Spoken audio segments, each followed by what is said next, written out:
Hey guys, it's Something Chill here, and today I'm going to be bringing you a very nostalgic video. Let's just watch this intro. I love this intro.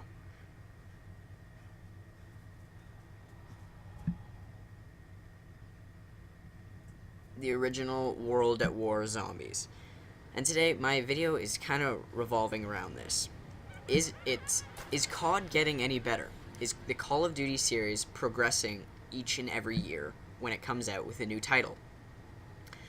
I think every game has its own sense of growth, especially like the groundbreaking ones to me, the ones that had the most forward motion, COD 4, Modern Warfare 2, and now Black Ops 2.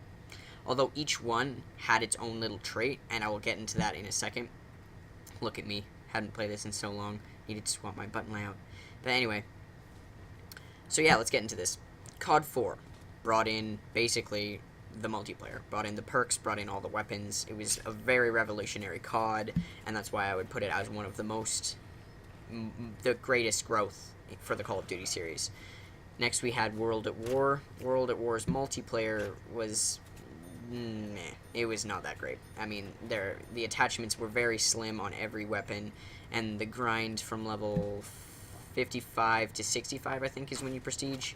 Correct me if I'm wrong, but that was just a brutal grind. But the one thing that was the most revolutionary for this was what I'm playing right now, zombies. Nobody had ever even seen, nobody ever thought COD would do this, and then they brought it out in World at War. So that was World at War's kind of big thing that changed the gaming scene. Next we have Modern Warfare 2. Modern Warfare 2 was very, very, very, very big step for Call of Duty. It brought in customizable kill streaks instead of the set 3, 5, and 7 from World at War and COD 4.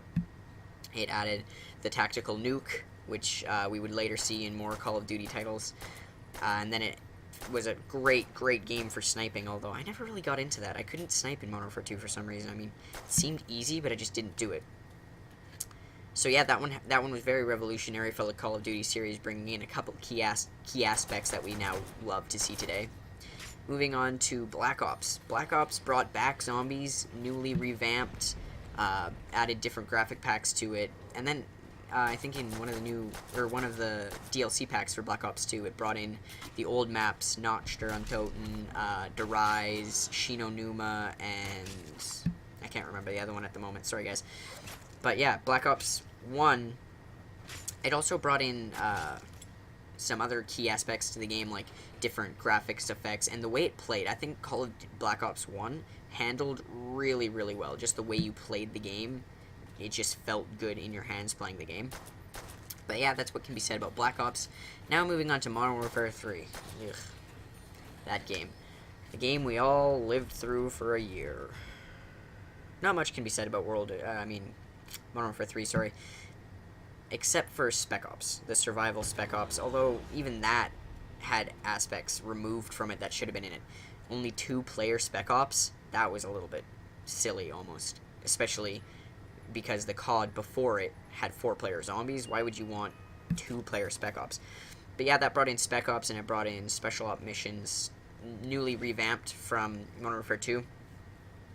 But that's really all I can say about Modern Warfare 3. I mean, that game, for the first little bit, was like, oh my god, Modern Warfare 3, it's so awesome. And then for the next 6 months, it was just brutal. I did not enjoy that game as much as everyone said it was going to be enjoyed. All the assassin kids camping in corners, which they fixed in Black Ops 2, which I'll get into. Now, Black Ops 2 definitely is one of the most, if not the most revolutionary COD, because it brought the Pick 10 system. It brought a completely new way to think about making custom classes. No longer were we just 1-tier perk, 2-tier perk, 3-tier perk, a tactical, lethal, a weapon, and a secondary. No longer is it like that. You can have 2 perks in 1 tier. You can have 3 attachments on your gun. You can have 2 attachments on your secondary. You don't even need a primary. I mean, there's just so many things in Black Ops 2 that were brought in that revolutionized Call of Duty as an entire series. So I definitely think Call of Duty Black Ops 2 deserves pretty good recognition for what it's done to the Call of Duty series. And I definitely think Treyarch is picking up the #1 Call of Duty creator. I think it's passing Infinity Ward now because of Infinity Ward's Modern Warfare 3. I mean, when Modern Warfare 2 came out, Infinity Ward was all the rage. Infinity Ward, Infinity Ward, Infinity Ward, because the first Treyarch game that we saw was World at War, and everybody hated that game, so nobody liked Treyarch at the time.